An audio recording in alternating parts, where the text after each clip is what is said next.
Ninja টেকনিকে কীভাবে ঘর গোছাতে হয় সেটাই দেখাবো। বন্ধুরা, আমার ফেসবুক চ্যানেলে সবাইকে স্বাগত জানাই। তো আজকে আমি ঘুম থেকে উঠলাম, উঠে এই অবস্থা বিছানার।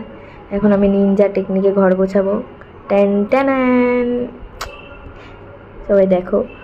তো ঘর গোছানো কমপ্লিট। এবার আমি সকালবেলা ভগবানকে প্রণাম করে নিলাম। এবার যাই আমি ব্যালকনির জানলাগুলো খুলতে, সব খুলে দিলাম।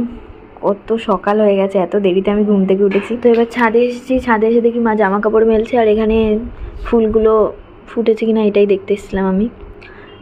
যাই হোক, অনেক রোদ বেরিয়ে গেছে সকালে। এবার আমি ব্রাশ করে নিচ্ছি, ব্রাশ করে খেতে যাবো নিচে। নিচে রান্নাঘরে চলে এসেছি। তো আজকে আমাদের পান্তা ভাত, কারণ আজকে শীতলা পুজো। তো যারা যারা আমার চ্যানেলটাকে ফলো করোনি তো ফলো করে দিও। তো আজকের মতো টাটা, বাই বাই সবাইকে।